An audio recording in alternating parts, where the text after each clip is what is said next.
In the beginning, there was nothing. A vacuum, void, empty space. And in this empty space there emerged a primordial fireball. Billions of years ago, this fireball exploded.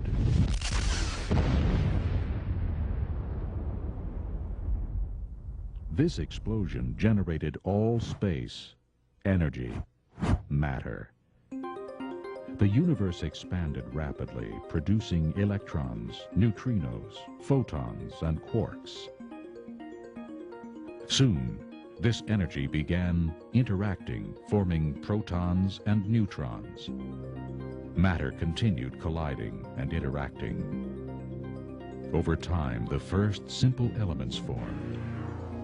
These elements also collided as the primordial soup continued to expand. Cosmic and particulate evolution continued, and stars began to group, forming into the earliest galaxies. And then, just 5 billion years ago, something wondrous occurred. Within a cloud of gas in a spiral arm of the Milky Way galaxy, our sun formed.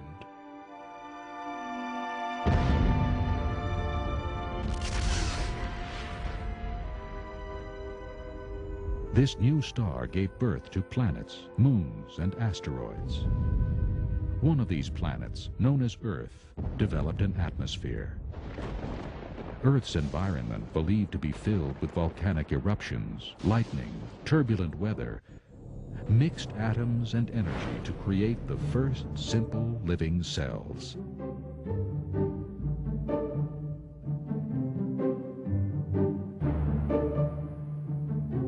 Then, through millions of years of mutations and natural selection, algae, jellyfish, and flatworms appeared.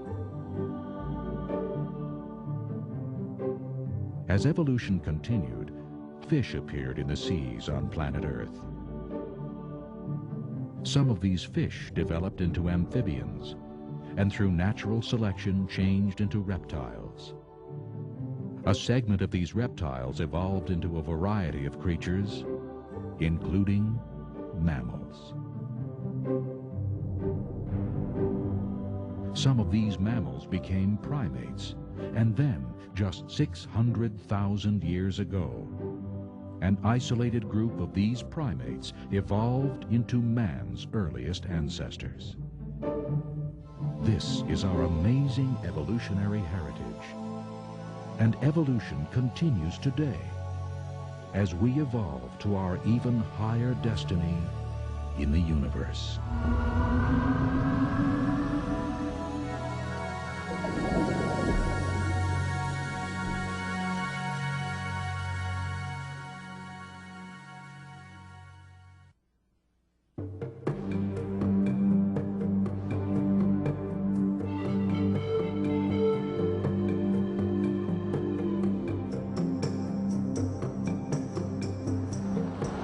Question of origins.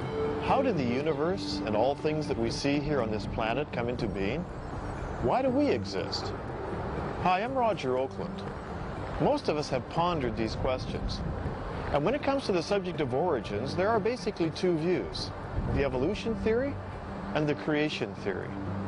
During the 20th century, the world was led to believe that evolution brought about all things.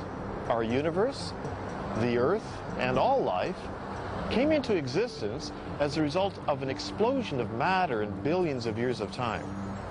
However, there are others who believe the observable evidence points towards a creator. So how can we know? What does the observable evidence indicate?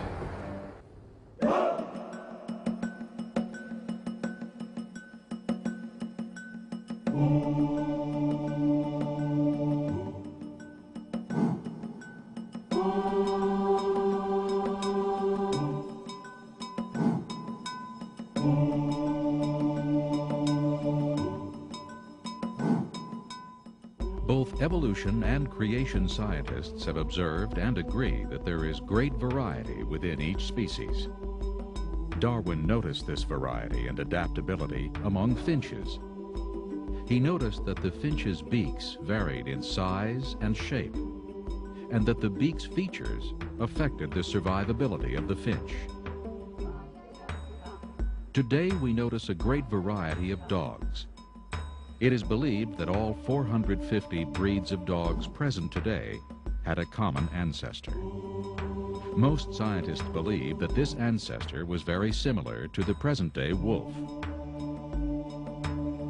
Scientists also witness natural selection, or survival of the fittest.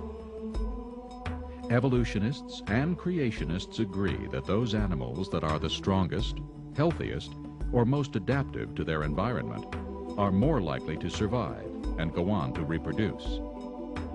The weaker animals, which are unable to adapt, are less likely to survive. We also observe gene mutations occurring. The DNA in all living organisms contains all the genetic information of life. Sometimes an error is introduced in this genetic code. This is called a mutation. Mutations often cause disease and can be induced by radiation, chemical agents, or replication errors. Mutations really do occur. They make all kinds of changes in genes. Birth defects, disease organisms, they're great at explaining the origin of disease, death, and disaster, not at all at explaining the origin of something new, some new trait that never exists. All the mutations we know about are only changes in genes that already exist. Darwin observed many things in nature. He was a good naturalist, a good observer of information. What he saw was various plants and animals altering somewhat through adaptation, through variation. He saw them change. We never see one basic type of something changing into something else. That has never been observed in science or in genetics. It just has never been observed. What we see is variety. Variety happens, adaptation happens, evolution doesn't happen. Mutations, natural selection, adaptation. These are some of the observations that both evolutionists and creationists agree upon. But in spite of the agreements, there are substantial differences. And so the debate rages on. I mean, you have such a wide variety of life. And I don't think it's possible for one person, I mean, no matter how powerful he might be, to just snap his fingers and create life. It has to come out naturally over millions of years, probably. I don't believe in the theory of evolution. You know, more and more, even secular scientists are changing their viewpoints because the evidence doesn't support their conclusions. Half of me believes in the theory of evolution, probably because that's what I was taught. 4 years of studies, unfortunately, have kind of brainwashed me towards evolution. We begin where evolutionists say it all began, with the Big Bang and the evolution of the universe. One interesting aspect of evolutionary theory is that it's such a powerful theory, and it's exercising such a strong hold over the imaginations of scientists that they've applied it outside the biological realm. They've applied it to inanimate things as well. They've applied it to the chemical elements, to stars, to galaxies. It's said that the universe itself is evolving. Did the Big Bang trigger the formation of galaxies, stars, planets, and ultimately life? Is there any order coming out of a big explosion? I would say not in any way. Explosions cause chaos and random distribution of various parts that were there perhaps as a united organization beforehand. Any explosion renders that completely null and void. There is no evidence to my mind that an explosion or even the Big Bang Theory can ultimately produce organized beings like ourselves or any other animal. Evolutionary thinking is applied to most areas of science. The field of evolutionary cosmology proposes that the universe is the result of a random explosion some 15 to 18 billion years ago. There are no examples that I've ever seen where an explosion produced an increase in order. Explosions are destructive. They cause spontaneous degeneration, not spontaneous generation.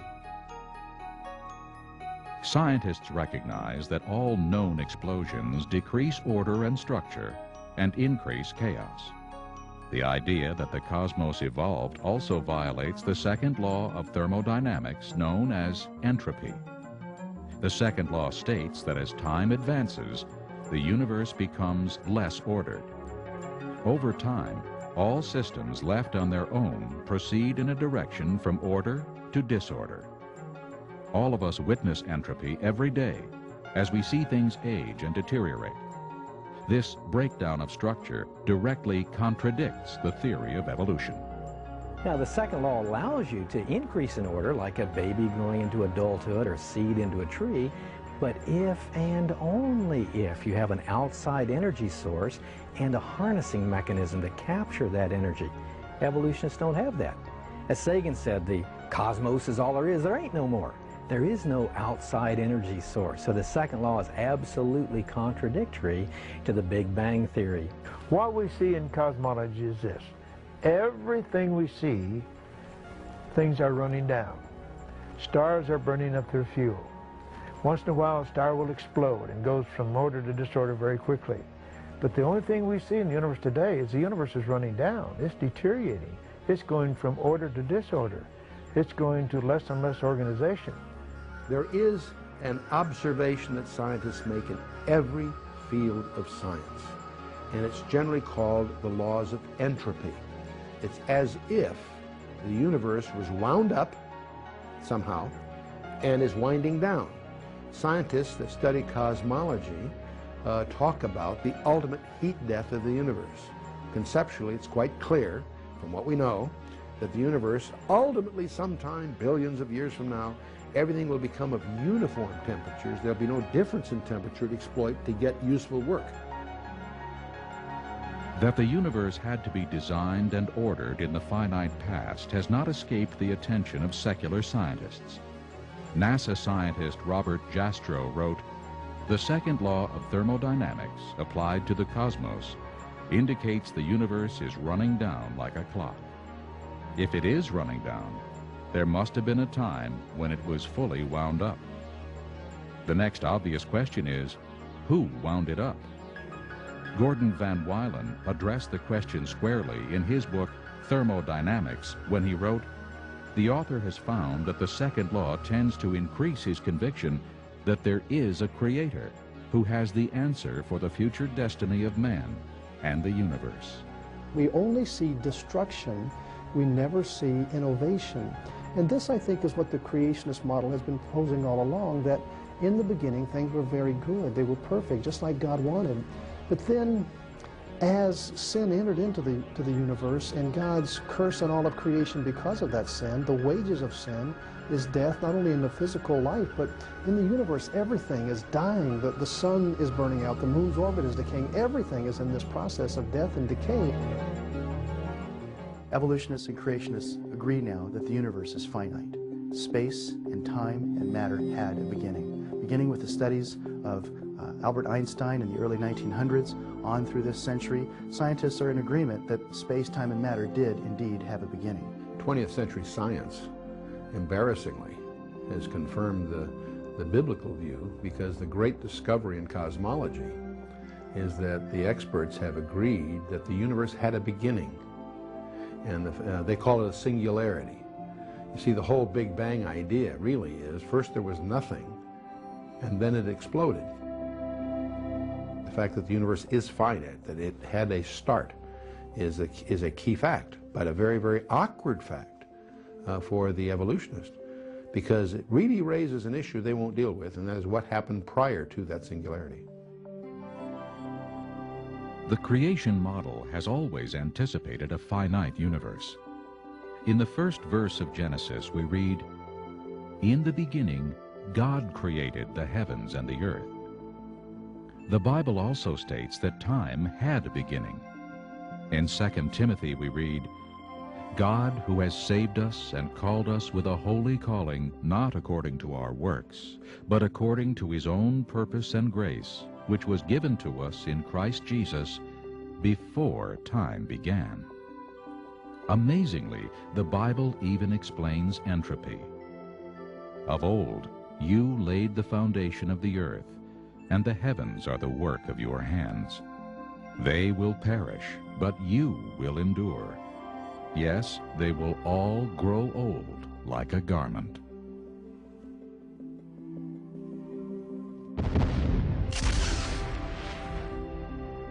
If the universe did not originate from an explosion, the only other option is that it was created, an option that many scientists are not willing to consider. Almost all scientists would try to find a mechanical explanation of how the stars, the galaxies and the planetary system came into existence by purely mechanical means without any intervention of a God in creation. To my mind, they have utterly failed.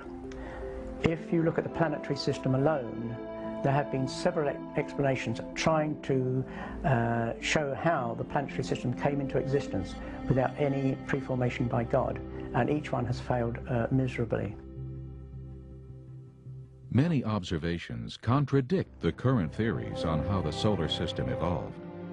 The most popular theory holds that the solar system formed from an interstellar cloud of swirling gas and dust. If the sun, planets, and moons evolved from the same material, they should have many similarities. Yet each planet is unique.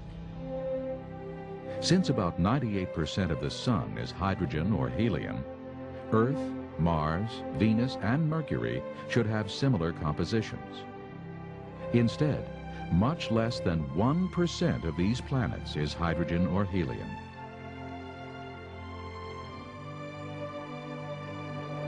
If the solar system evolved, all planets should spin in the same direction.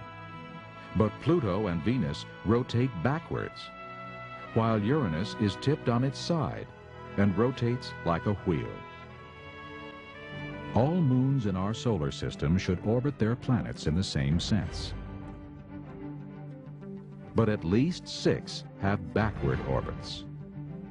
Furthermore, Neptune, Saturn, and Jupiter have moons orbiting in both directions. Growing a planet by many small collisions will produce an almost non-spinning planet, since the impacts will be largely self-canceling. Yet, all planets spin, some much more than others. Growing a large, distant gaseous planet such as Jupiter or Saturn poses an insurmountable hurdle for evolutionists, because gases dissipate rapidly in the vacuum of outer space. And even young stars, similar to our Sun, do not have enough orbiting hydrogen or helium to form even one Jupiter. Scientists have no answer as to why 4 planets have rings, or why each planet is so unique. Theories on the moon's origin are also completely inadequate. The moon's elements are too dissimilar to those of Earth's, and its orbital plane and circular orbit offer strong evidence that the moon was created in its present orbit. There is no evidence that the planetary system could have come about by mechanical means. However, the more that scientists began to look at the amazing universe that they inhabited, they began to realize that there were certain factors that were simply very, very fine-tuned for the existence of man, of molecules, of organic life. And the more they looked, the more they realized that we are in effect on really quite a knife edge, and there are many, many indications that this universe has been very specially designed and man is at the very center of it. If we try to model the universe as we know it, as we try to build a mathematical model that reflects what we know, we quickly discover there are thousands of parameters and ratios that if you adjust them even a little bit, life is impossible. We quickly discover that the Earth was a little closer, a little further from the Sun. It's either too warm or too cold. If it turns at a little different speed, if the masses are a little different, it would hold too much or too little atmosphere. As you start trying to model this, you quickly discover that all the parameters involve an incredibly delicate balance. And so they call this the anthropic principle, meaning it's as if everything we know was skillfully designed or balanced for man. The Earth is at a very specific distance from the Sun, And they have calculated that if we were only 5% closer, the water would boil off from the oceans. If we were just 1% further away, then the oceans would freeze. And that gives you just some idea of what sort of a knife edge we are on. The surface gravity of the Earth is exactly where it needs to be. More, you have too much atmospheric pressure; less, you don't have an atmosphere. The thickness of the crust is critical, the rotation period of the Earth, the gravitational interaction between the moon, strangely enough, all these contribute to what makes life possible. And so they call that the anthropic principle, which collectively is an overwhelming argument for a designer. Scientists don't like to acknowledge that because a designer implies accountability. That the Earth was fine-tuned for the existence of life is no surprise to creation scientists. The Bible declared this fact thousands of years ago. In Isaiah we read, "For thus says the Lord, who created the heavens, who is God, who formed the earth and made it, who has established it, who did not create it in vain, who formed it to be inhabited." Physicist and Nobel laureate Arno Penzias stated in 1992, "Astronomy leads us to a unique event, a universe which was created out of nothing, one with the very delicate balance needed to provide exactly the right conditions required to permit life, and one which has an underlying, one might say, supernatural plan." Astronomer George Greenstein stated in his book, The Symbiotic Universe, "As we survey all the evidence, the thought insistently arises that some supernatural agency must be involved. Is it possible that suddenly, without intending to, we have stumbled upon scientific proof of the existence of a supreme being? Was it God who stepped in and so providentially crafted the cosmos for our benefit?" The more we study the cosmos, the more the psalmist words ring true. "The heavens declare the glory of God, and the firmament shows his handiwork. Day unto day utters speech, and night unto night reveals knowledge. There is no speech nor language where their voice is not heard." For me to believe that all our life and our planets came from one big bang, I don't believe it. I believe there is a higher power out there. No, I do not believe that the universe has some sort of maker behind it. No, I believe the universe started with the Big Bang.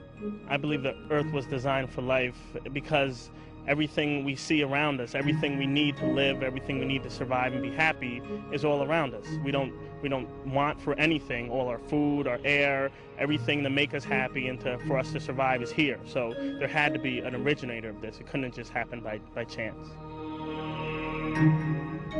The evidence clearly reveals that God has created the universe and the solar system and specifically designed the Earth for life. Yet many would rather trust and believe in the Big Bang rather than trust and believe in the God of the Bible. In the next section, we'll examine the possibility of life arising from chemicals spontaneously.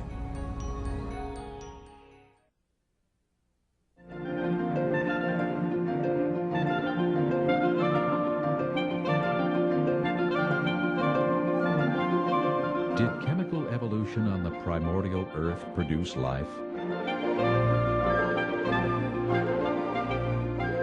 According to evolutionary thought, all life, bacteria, fish, plants, animals, and man, originated from chemical compounds.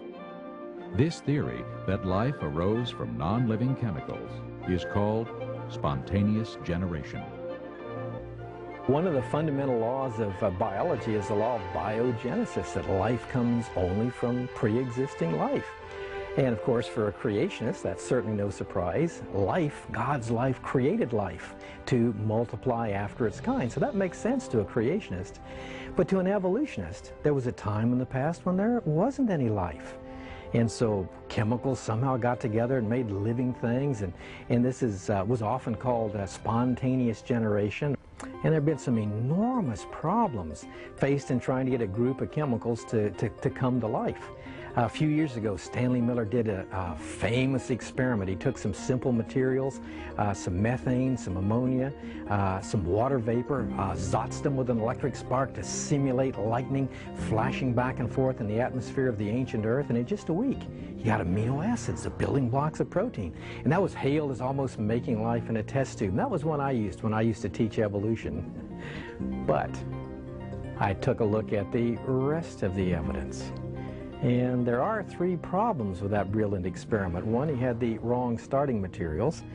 2, he used the wrong conditions. And 3, he got the wrong results. Other than that, it was a brilliant experiment. The Miller experiment assumed an atmosphere of methane and ammonia, gases that could not have been present in large amounts because the ammonia would be decomposed by ultraviolet light, and methane should be found stuck to ancient sedimentary clays, but is not. Miller also left out oxygen because he knew that oxygen would destroy the very molecules he was trying to produce. But as deep as we dig, we find oxidized rocks, suggesting an oxygen-rich atmosphere. The Earth did not have a reducing atmosphere, say an atmosphere of methane, ammonia, and hydrogen that was suggested in the Stanley Miller experiment. The Earth never had such an atmosphere. The geology is now clear. There is good evidence that the Earth has always had oxygen in its atmosphere. Now that would absolutely preclude any evolutionary origin of life. Miller also used the wrong conditions. He used an electric spark to combine the gas molecules. The problem is that the same spark that puts amino acids together also tears them apart, and it's much better at destroying them than making them. The problem was the chemicals put together, the amino acids in the flask, would also be torn apart by the very spark that put them together. Miller knew that as a biochemist, and so he circulated the gases, trapped out the molecules he wanted using a well-known biochemist trick, but that would be cheating, because you were supposed to say this is how life arose before there was any intelligent design to preserve these molecules from that destructive force. Wrong conditions. Then he got the wrong results. The main product of the Miller experiment was tar, a nuisance in organic reactions. Trace amounts of several amino acids that make up the proteins in living things were also produced. The problem is that Miller's experiment produced both left-handed and right-handed amino acids.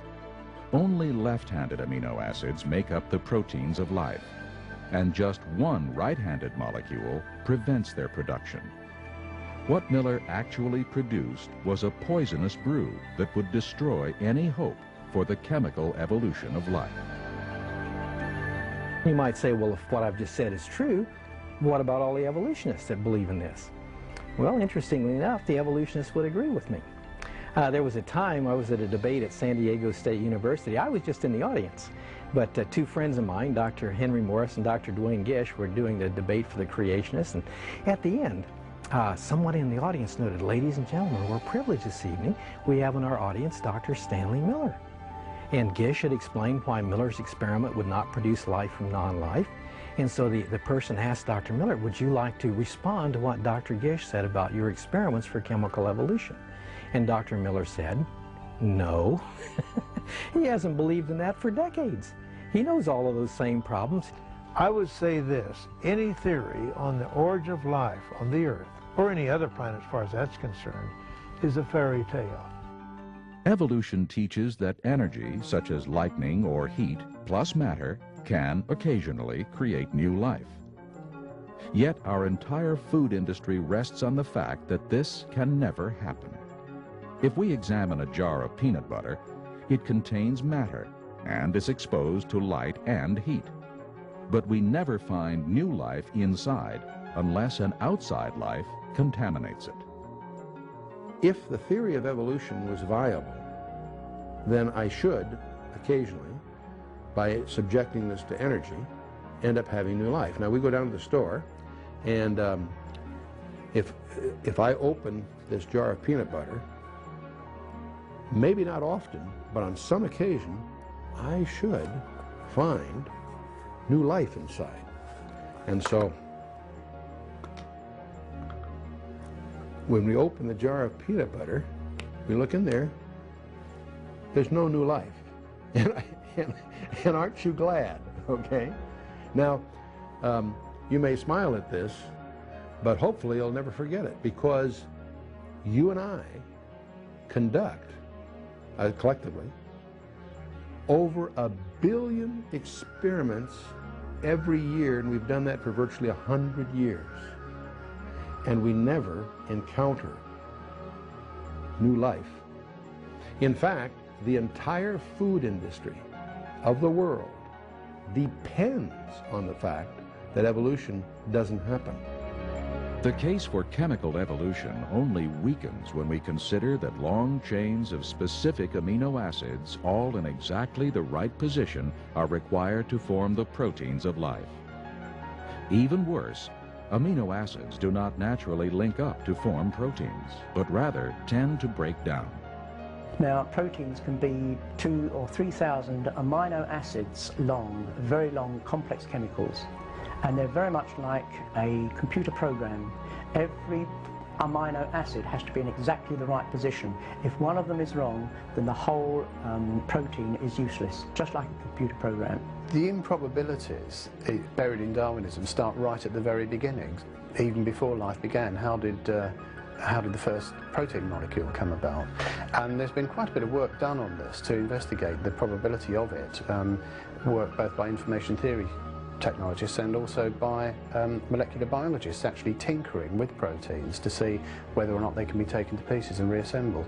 And the work of both groups has found that the probability of a protein of the sort of size that you find in the human body coming about by chance is so great as to be virtually impossible. It's something which is, yes, it is possible if you have eternity at your disposal, but Darwinists just don't have eternity at their disposal. Information theory scientist Hubert Yockey calculated, and MIT biologist Robert Sauer confirmed, that the probability that a protein containing just 100 amino acids would form spontaneously is less than 1 chance in 10 to the 65th power. An event so improbable that it could be compared to winning the state lottery by finding the winning ticket in the street, and then continuing to find the winning ticket in the street every week for 1,000 years. The origin of the very first animal life out of ordinary complex chemicals is so large that no evolutionist has ever been able to overcome it, and it is one of the biggest barriers to the theory of evolution that I know. Even if proteins miraculously formed, we still are not close to producing life. The simplest living cells require thousands of specialized proteins in order to function. A number of scientists have tried to calculate the probability of life arising by chance. Sir Fred Hoyle, a British mathematician, using a supercomputer and the assistance of graduate students, estimated only the origin of the proteins of an amoeba, 2,000 of them, arising by chance. He estimated that the probability that the proteins of an amoeba could arise by chance is 1 chance in 10 to the 40,000th power. A probability of 1 chance in 10 to the 40,000th power is absurdly small. To illustrate this, consider the probability of snatching a particular atom out of the entire universe is 1 chance in 10 to the 80th power. After making this calculation, British mathematician Sir Frederick Hoyle stated, "The likelihood of the formation of life from inanimate matter is 1 to a number with 40,000 noughts after it. It is enough to bury Darwin and the whole theory of evolution. There was no primeval soup, neither on this planet nor any other. And if the beginnings of life were not random, they must therefore have been the product of purposeful intelligence." We can prove mathematically that evolution is just a joke. It couldn't possibly happen.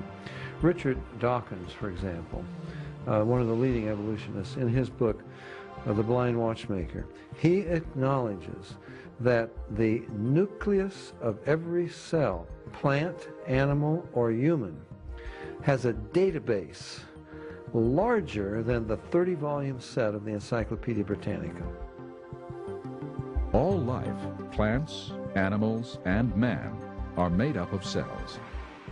Each cell is a miniaturized city performing the complex functions required for life to exist.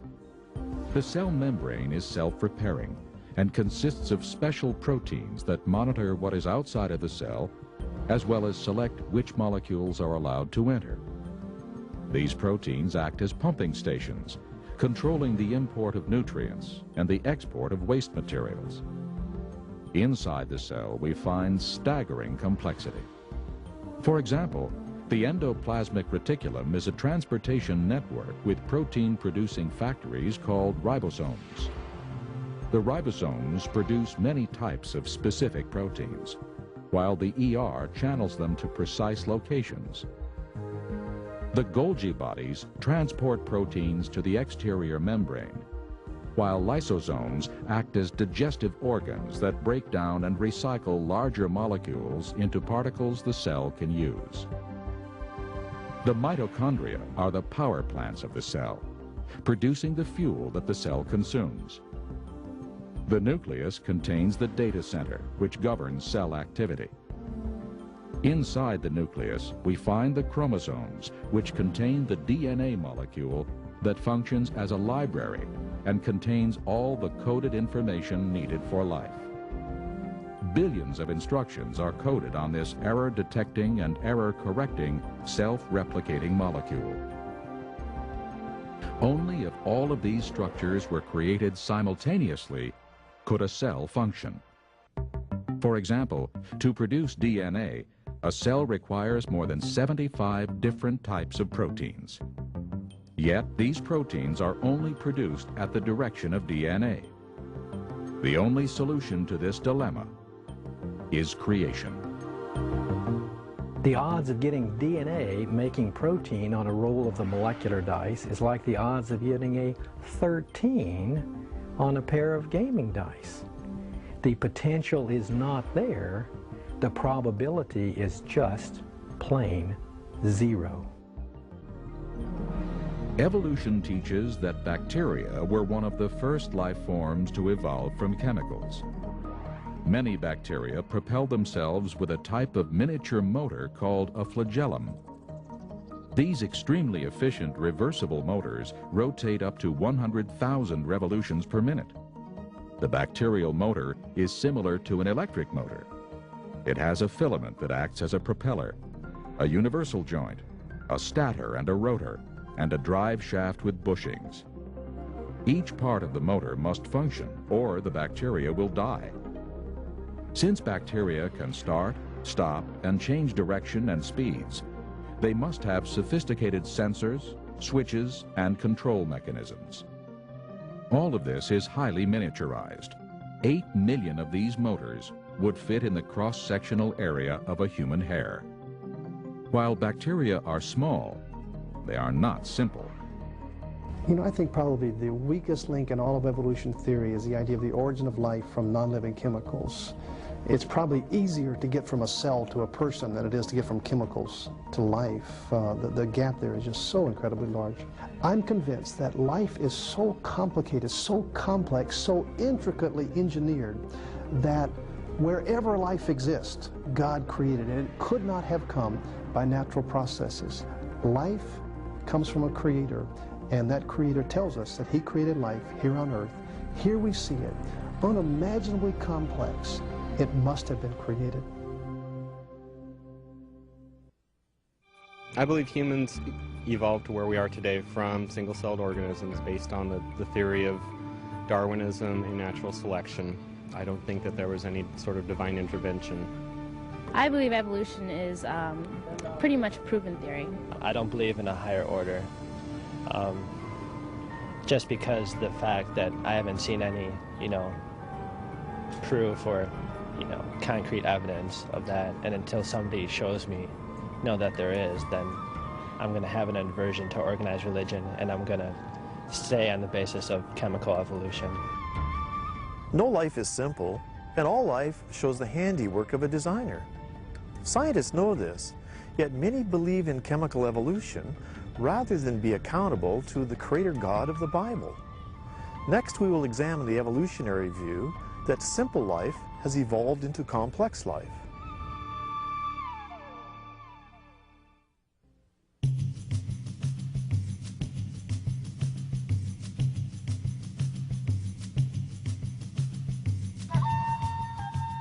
Assuming that life miraculously appeared on Earth, is it possible that single-cell life evolved to become all the complex plants and animals we see today? That was Darwin's idea, that everything, every living thing on the earth eventually could be traced back to a common ancestor. The thing that Darwinists believe is that life, that all the species on Earth have evolved by a process of spontaneous genetic mutation, that's a spontaneous change in the DNA, which is the program for every living thing, coupled with natural selection, the survival of the fittest. The extraordinary thing is that although the theory has been pretty well accepted universally for over a century now, there is absolutely no direct evidence to support it at all. Darwin made a big deal about the fact that there were various sizes of finches, small, large, medium-sized finches. He made a big deal of the fact that there were finches with large beaks, thick beaks, long beaks, and thin beaks. Darwin assumed that these beaks were evidence of evolution. In fact, these beaks were the result of the genetic variability that already existed in the population. If you take two medium finches with medium-sized beaks and you breed them, you will get some finches with small beaks and some finches with larger beaks. Over time, as these finches spread out into the various environments, certain beak sizes would be favored in certain environments, and therefore they would become the predominant type. But the point is the capability to produce the small beaks, the medium beaks, and the large beaks was already in the parent population of the Galapagos finches, and it was simply the environmental differences that allowed them to be expressed. It was not the creation of any new and unique information. The trouble is that all these finches actually do interbreed, and that is in biology, this is the test of a species. Two creatures which can breed and produce live fertile young are regarded as belonging to the same species, and all of the Galapagos finches meet that criterion, so there are not many species. If evolution was true, we wouldn't be concerned about the extinction of species. There'd be new ones being created. We don't have new species. We got deterioration. We have all kinds of species that no longer exist. Charles Darwin theorized that given enough time, one kind of animal could evolve into another. This is the basis for the evolutionary tree of life taught in biology. Yet Darwin himself acknowledged the lack of transitional fossils in the rock strata. Darwin wrote, "Intermediate links? Geology assuredly does not reveal any such finely graduated organic chain, and this perhaps is the most obvious and serious objection which can be urged against the theory." The key problem with Darwinism is finding hard physical evidence. Where would you look for that evidence? Well, obviously in the rocks, in the record of the rocks, the fossil record. Fossils have been collected for hundreds of years, for centuries. There are billions of fossils in every university and every museum in the world. But there are no intermediate species. You look at one strata and you find one kind of fossil. You look at the strata above it, you find a different kind of fossil. What you don't find is a gradual change. One of the greatest evidences for creation is found in the fossil record. For example, in the so-called Cambrian rocks, we find fossils of a vast array of very complex invertebrates: clams, snails, jellyfish, worms, brachiopods, trilobites, and many other very complex invertebrates. But nowhere on the face of this earth has anyone found fossilized ancestor to a single one of those complex invertebrates. Now that fact alone demolishes the theory of evolution. Evolutionists claim that these invertebrates in turn evolved into vertebrates, such as fish. However, over the last 150 years, scientists have unearthed billions of invertebrate and vertebrate fossils, and they have not found a single transitional form. Every major kind of fish that we know anything about appears fully formed, no trace of ancestors, and certainly no trace of transitional form linking these major kind of fishes to one another. Now that fact is known. Evolutionists know that. Now the fact that we have no ancestors for the fishes, the vertebrates, we have no ancestors for the invertebrates, means that we didn't have any ancestors, and evolution is impossible. A study of the geological record confirms that the major groups of animals each appear abruptly and fully formed.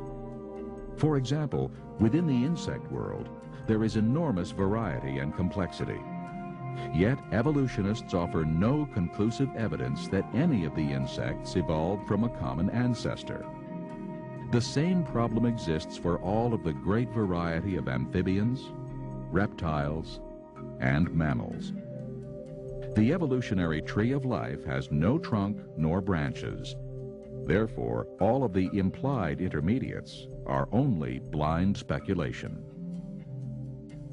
Sometimes Darwinists hold up examples of what they say are transitions. For example, I suppose the best known example is Archaeopteryx, which appears to be half dinosaur, half bird. The trouble is, when you look at the dinosaurs that it might have evolved from, what you find is that none of those dinosaurs had a collarbone, and birds all do have a keeled breastbone which holds the pectoral muscles, which enables it to flap its wings.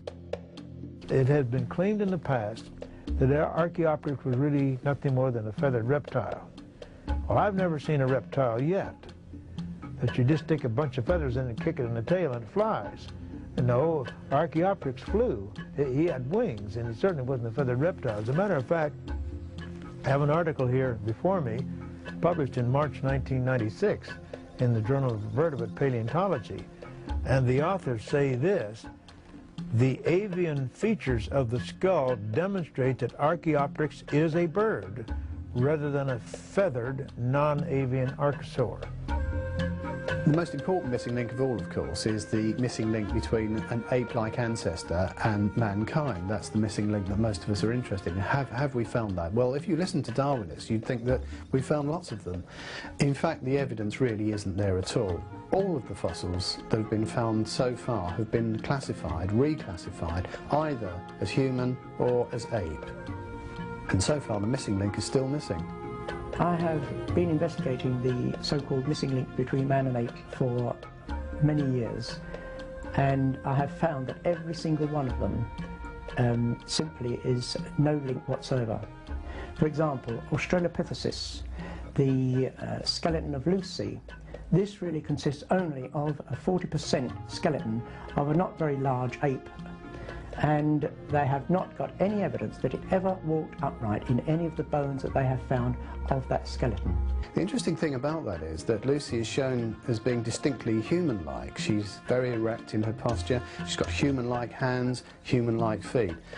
I'm not quite sure where exactly the restorers got this data from, because if you examine the paper by Randall and Sussman, which described the type species to which Lucy belongs, they said quite clearly that she had long, curved hands and feet, even longer and even more curved than a chimpanzee. Several distinguished anatomists have reached the conclusion that, for example, Australopithecus, the genus to which Lucy belongs, was simply an extinct ape, nothing at all to do with humans. If we analyze the so-called missing links, we find a trail of fraud, deception, and speculation. For example, Nebraska man was reconstructed, family and all, from an extinct pig's tooth. Piltdown man is now universally known to be a deliberate hoax, consisting of an ape's jaw and a human skull doctored to look old. Neanderthals were just plain people, some of which suffered from arthritis, rickets, or syphilis. Ramapithecus, Gigantopithecus, and Zyganthropus were just apes, while Heidelberg man and Cro-Magnon were completely human. So, despite evolutionists' misleading claims, the missing link is still missing.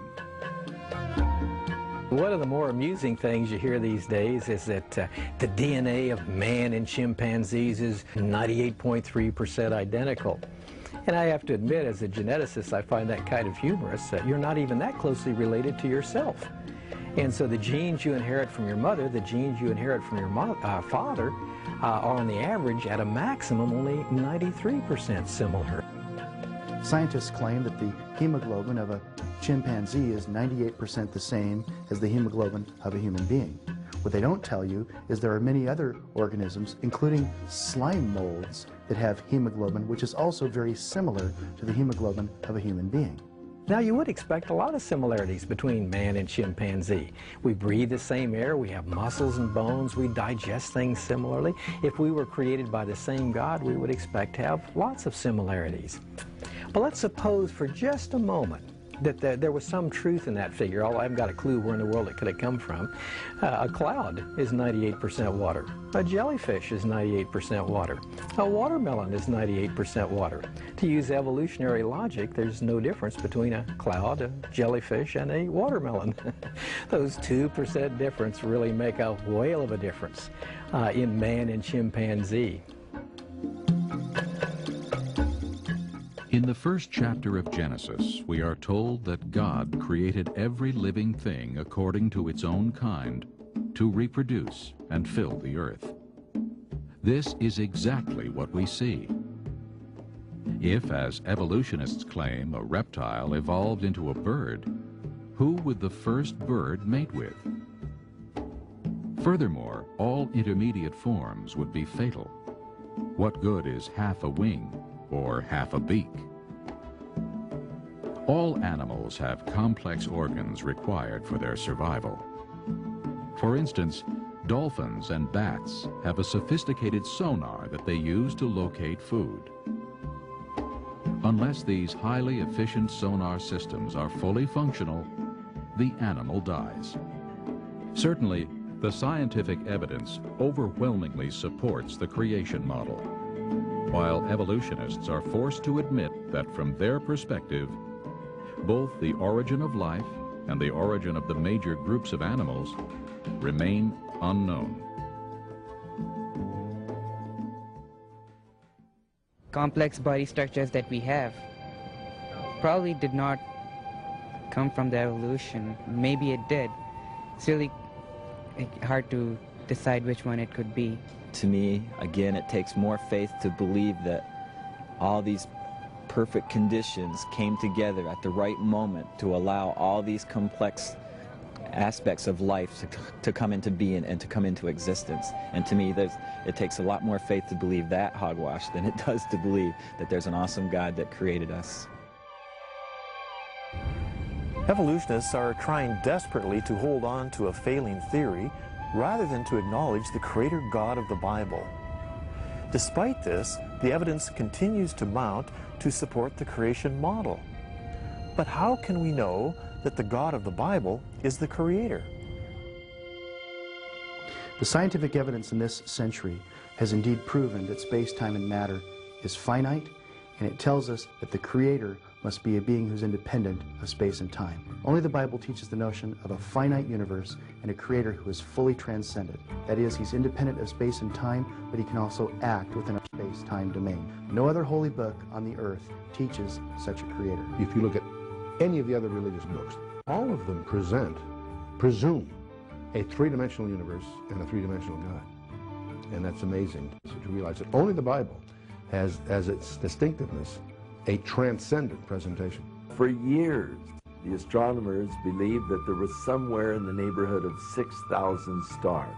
This held in the science of astronomy until Galileo came along with his telescope, and suddenly science realized that the stars of the heaven are innumerable. Billions of galaxies, billions of stars in these galaxies, innumerable, just like God said to Abraham way back in Genesis, the first book of the Bible. Throughout the Bible, we find insights about the physical universe that the scientific world has only recently discovered. For instance, in the book of Jonah, we read, "The water compassed me about, even to the soul. The depth closed me round about. The weeds were wrapped about my head. I went down to the bottoms of the mountains." In this amazing verse, we are told that there are mountains on the ocean floor. Yet scientists did not know this until this century. In the book of Job, Job proclaims that God hangs the earth on nothing. While many holy books declared that the earth sits on the backs of turtles or elephants, or is held up by Atlas, the Bible alone declares what we now know to be true. In Hebrews chapter 11, verse 3, we read, "By faith we understand that the worlds were framed by the word of God, so that the things which are seen were not made of things which are visible." Only recently have scientists discovered that everything in the universe is made up of subatomic particles that are indeed invisible to the naked eye. Certainly these authors were inspired by the creator of the universe. Many other scientific insights were revealed in the Bible centuries before man discovered them. For example, atomic fission, oceanic currents, the hydrologic cycle, the jet stream, dinosaurs, and innumerable stars. We know that when Columbus made his trip to discover India and landed here in America, that when he took off, there was tremendous fears that he would come to the edge of the earth and would plunge off into nothing.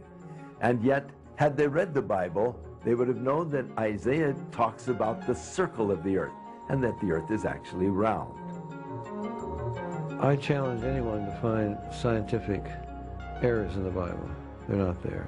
What's fascinating to me is the more you know about the Scripture and the more you know about contemporary science, you discover that the Bible has anticipated. As a Christian, we can believe in creation and the laws of science at the same time. And as a scientist, I'd a lot rather believe a theory that fits with the evidence that we can really see. Always, whenever we study, whenever we really can observe, we'll see that science supports God's Word. I would challenge those who are declaring that the Bible is filled with myths to investigate for yourself with an open mind, and I know you'll discover the truth. A question of origins. We've examined the evidence. Now it's up to you as an individual to make a choice. In the book of Romans, chapter 1, the Bible tells us that the evidence that God has created is so obvious from the things that God has made that if you reject that evidence, you are without excuse. And in the book of Colossians, chapter 1, the Bible tells us who the Creator is. Not only that He has created all things, but that He has redeemed us from our sins through His death upon the cross at Calvary. The Creator is Jesus Christ. Will you acknowledge that you have been created? Will you recognize that you have been separated from the Creator, Jesus Christ, because of your sins? Will you accept Him, who He is and what He's done, and who you are and what you've done? It will be the greatest choice that you could ever make for eternity.